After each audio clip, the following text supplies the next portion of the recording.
tingkat kepercayaan publik terhadap kebijakan Trump mungkin terkait dengan kenaikan harga, kemudian juga perang Iran, kemudian harga BBM dan lain-lain itu sudah sangat rendah sehingga dampaknya ya dilihat dari tingkat dukungan masyarakat. Tingkat kepercayaan publik terhadap kebijakan Trump mungkin terkait dengan kenaikan harga, kemudian juga perang Iran, kemudian harga BBM dan lain-lain itu sudah sangat rendah sehingga dampaknya ya dilihat dari tingkat dukungan masyarakat. Partai Demokrat menguasai 47 kursi dan Partai Republik 53 kursi. Jadi dengan kata lain Partai Republik menguasai mayoritas di dua lembaga legislatif ini.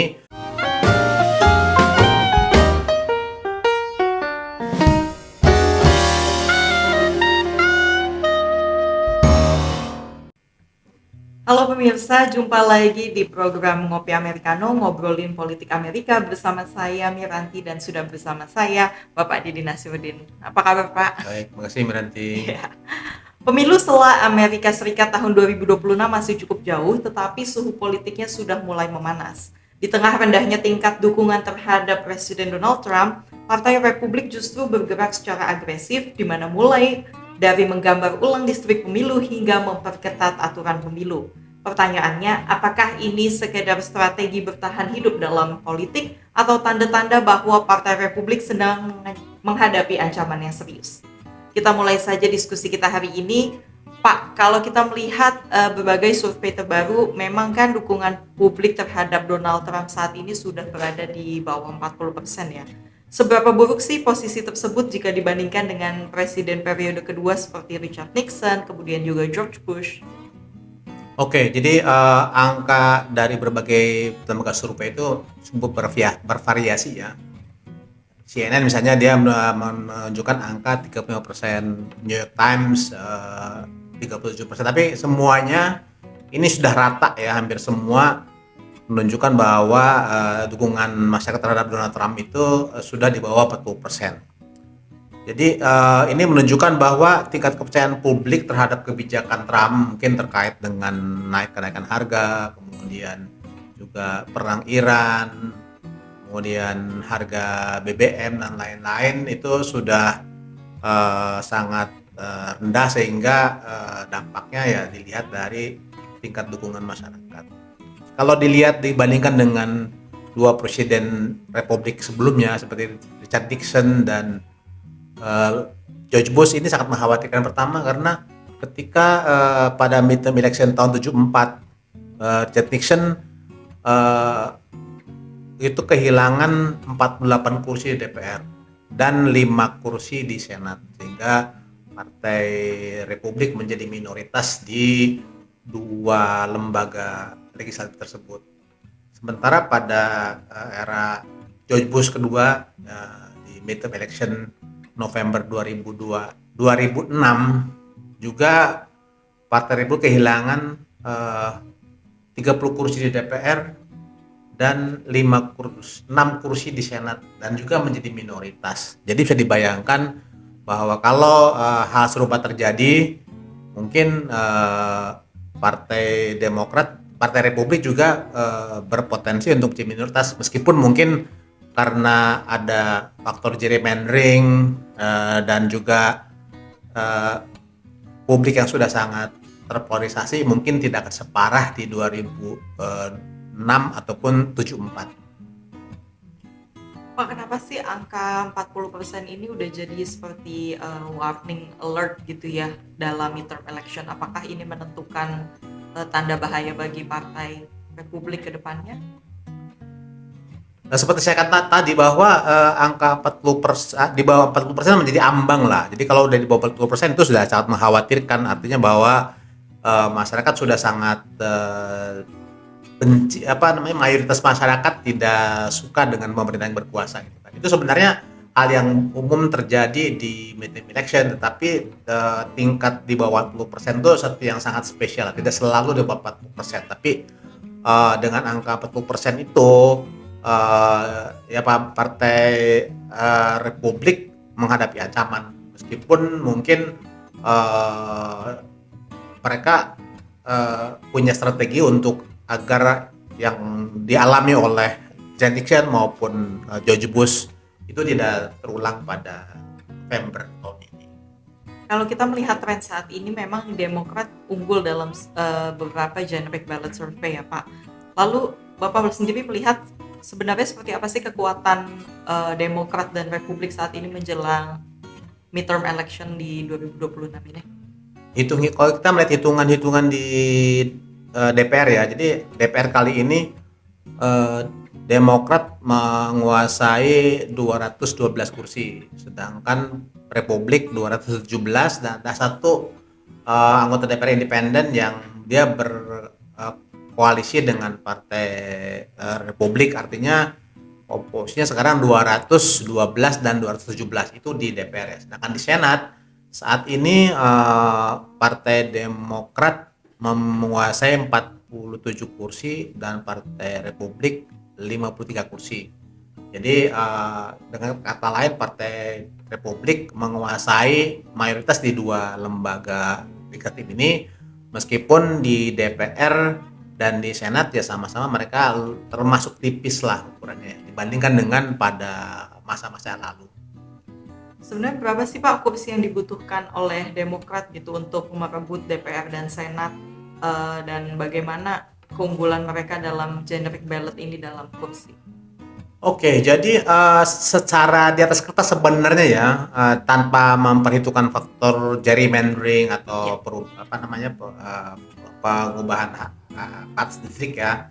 Jadi kalau dilihat 2012 kemudian untuk meraih mayoritas Partai Demokrat hanya perlu meraih 218 kursi. Jadi sebenarnya dalam situasi normal sebenarnya hanya perlu 6 kursi.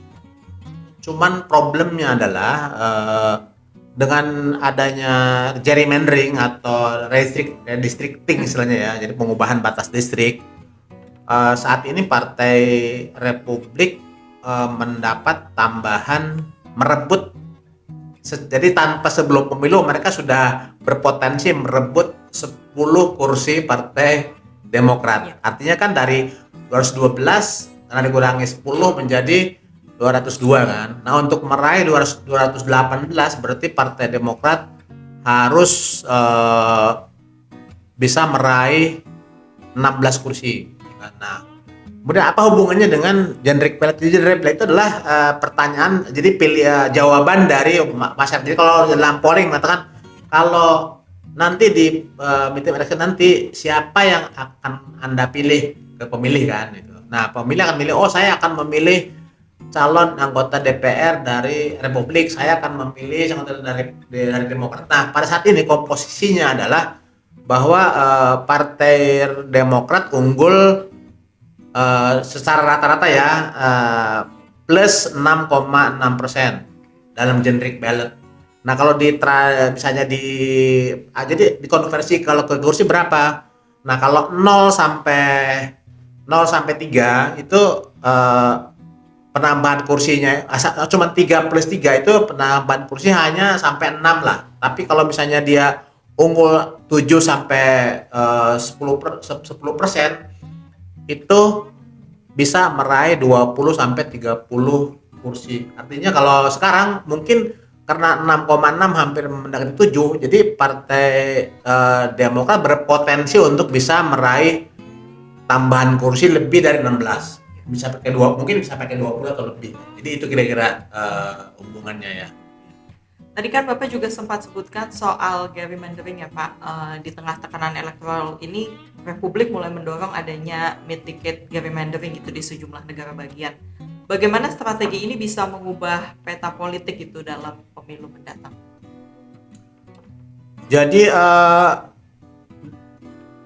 gerrymandering adalah biasanya terjadi setelah sensus. Jadi kalau misalnya sensus itu terdekat itu kan 2030, setiap 10 tahun ya. Jadi harusnya gerrymandering itu dilakukan setelah 2030.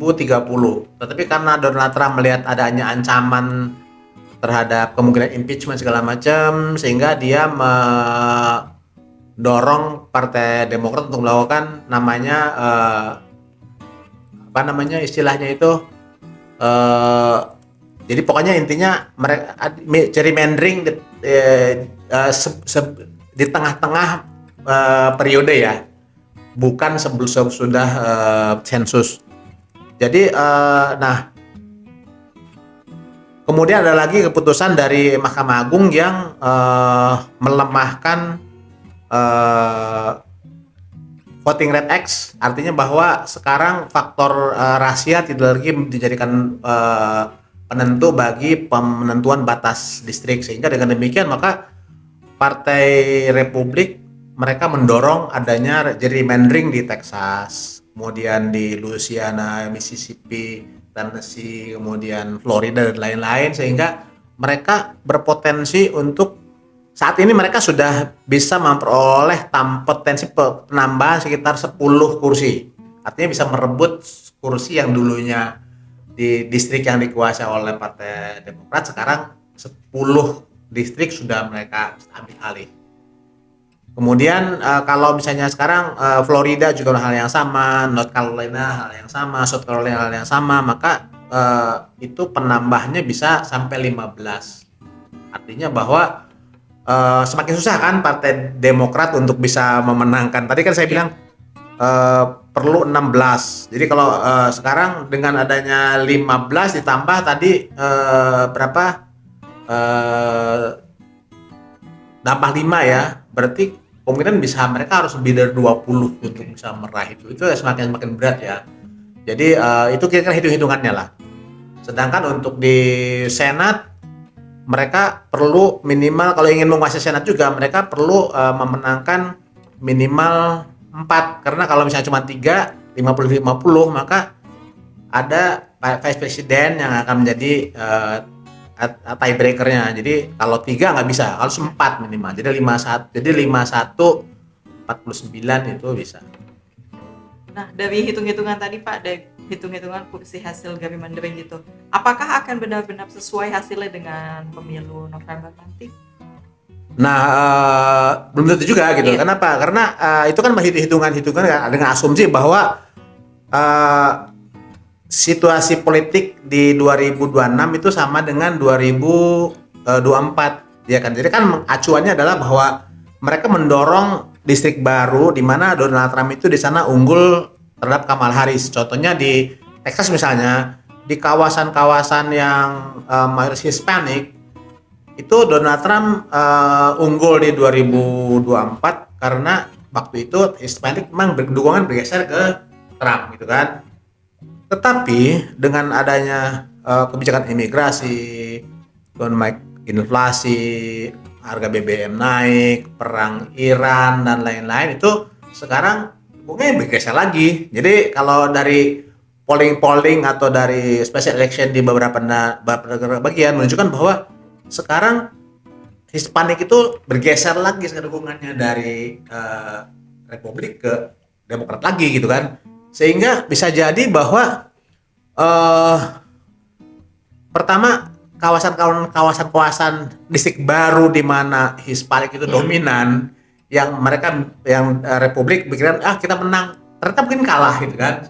Dan yang kedua bahwa banyak negara-negara distrik-distrik yang dimana kulit hitam dominan kan dipecah kan. Nah itu mungkin akan mendorong kelompok hitam untuk mereka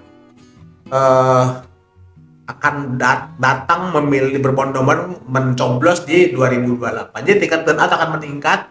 Kalangan muda yang merasa bahwa Partai Republik mencoba untuk mencurangi midterm election, mereka akan yang dulunya malas mencoblos sekarang mencoblos, sehingga tingkat turnout ya, artinya tingkat bahasa kita ya, tingkat partisipasi yang akan meningkat. Kemudian kelompok Hispanik yang berbalik arah, dan juga dukungan yang negatif terhadap Trump akan justru mungkin akan membuat gerrymandering itu akan mungkin malah akan berbalik arah gitu kan, bukannya akan membuat partai Republik menjadi unggul, malah sebaliknya mereka bisa kalah di area-area yang mereka anggap dulu harus menang gitu kan. Kalau resikonya ada nggak sih Pak dari politik gerrymandering ini?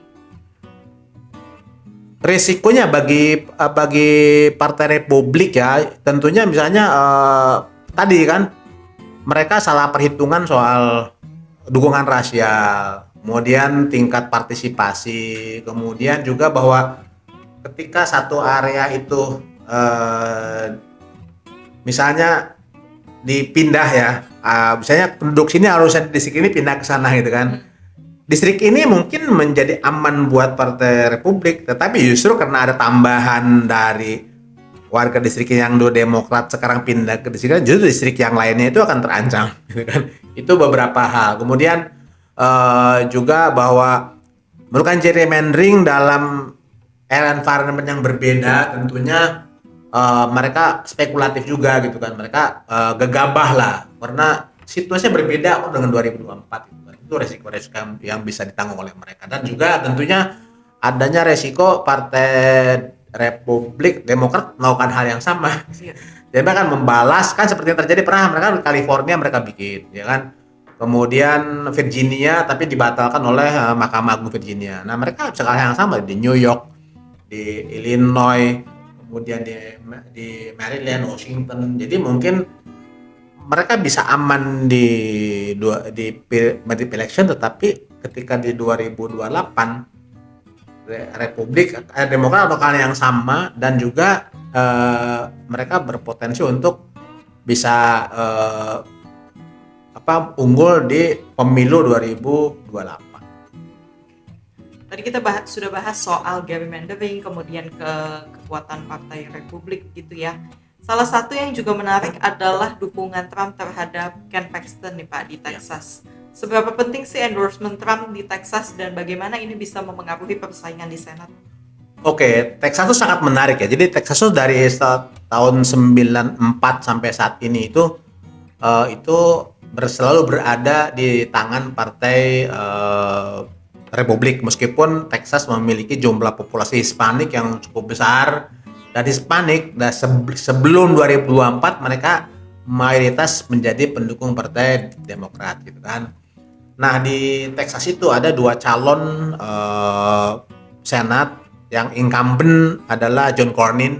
Dia sebenarnya calon incumbent itu kalau di Senat itu mereka relatif lebih aman, kecuali dia mungkin punya masalah ya. Jadi kalau misalnya di negara bagian manapun kalau calon incumbent yang maju biasanya dia menang gitu kan.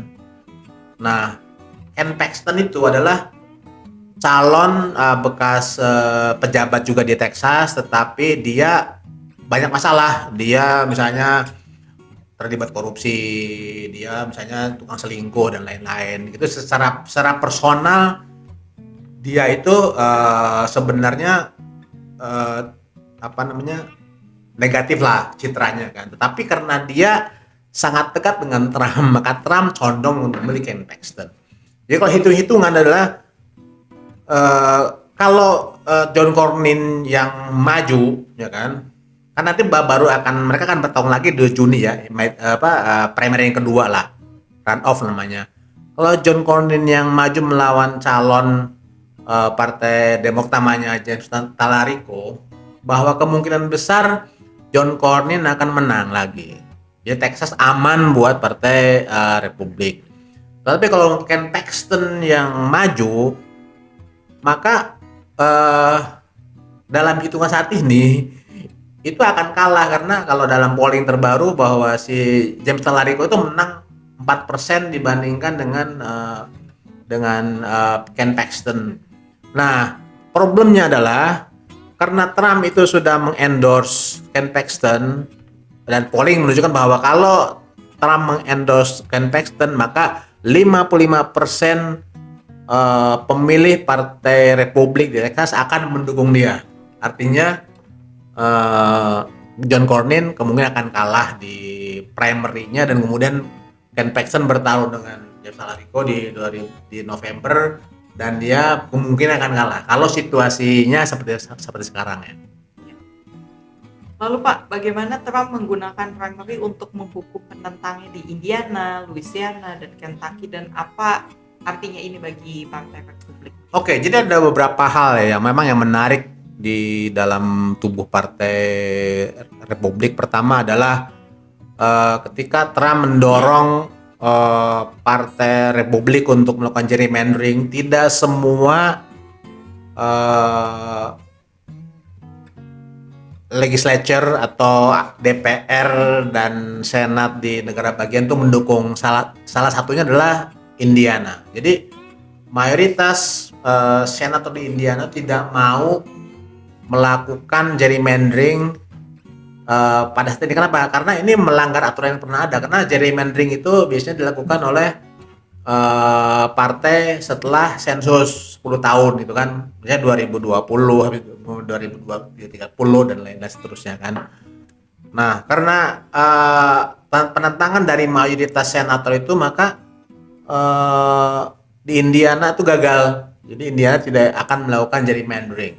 Nah, 7 orang senator negara bagian itu kemudian kan harus ikut primary ya. Nah, Trump mendukung lawannya mereka, sehingga dari 7 itu 5 kalah, dan kemungkinan nanti Indiana akan melakukan gerrymandering tapi di menjelang pemilih pilpres di 2028 ya.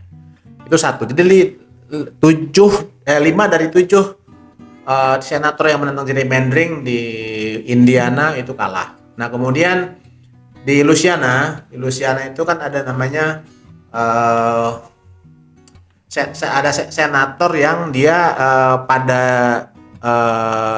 ketika 2021 ya, ketika penyerbuan oleh pendukung Trump ke gedung putih, ke gedung DPR ya, gedung parlemen. Nah, dia termasuk salah seorang senator yang mendukung impeachment Trump. Nah, dia juga di primary kalah sehingga tidak bisa dipilih lagi. Kemudian di Kentucky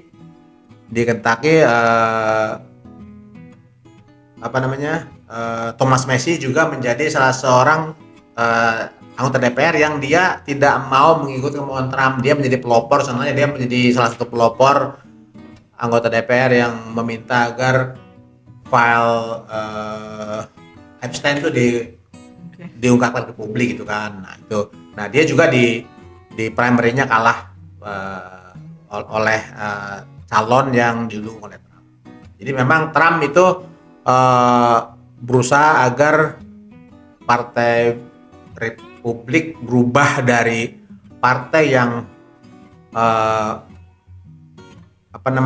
yang mengutamakan masa depan partai menjadi partai yang mendukung menjadi pemuja Trump lah istilahnya. Jadi itu yang mungkin yang terjadi di Indiana, Louisiana, dan di Kentucky. Baik Pak, terakhir untuk menyimpulkan semuanya, jika Demokrat memang berhasil meraih mayoritas di DPR dan Senat, let's say, apa dampaknya terhadap 2 tahun terakhir pemerintahan Trump ini?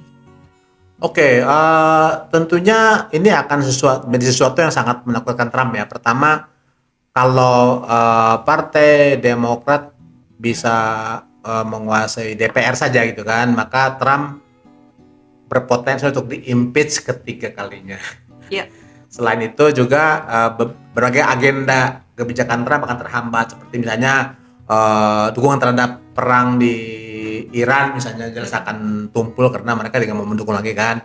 Kemudian juga soal-soal masalah-masalah anggaran juga gitu kan. Nah, itu juga kalau misalnya itu kan DPR ya. Kalau Senat juga dimenangkan oleh Demokrat akan lebih parah lagi, di mana misalnya Trump mengusulkan adanya misalnya pengangkatan pejabat baik di tingkat federal maupun negara bagian, maka itu akan dihambat juga oleh senatnya partai yang dikuasai oleh Partai Demokrat. Maka kalau Kongres dikuasai oleh Demokrat baik di DPR dan di Senat, maka otomatis 2 tahun sisa pemerintah akan tidak akan efektif. Nah, Trump akan mendapatkan harus hadir di Trump atau pejabatnya akan harus hadir di dengar pendapat, ditanya macam-macam itu kan. Kemudian mungkin Trump akan dari keluarga juga kan kembali akan menjadi sorotan karena dia kan banyak melakukan hal yang dianggap oleh partai dituju oleh partai Demokrat sebagai tindakan korupsi kan.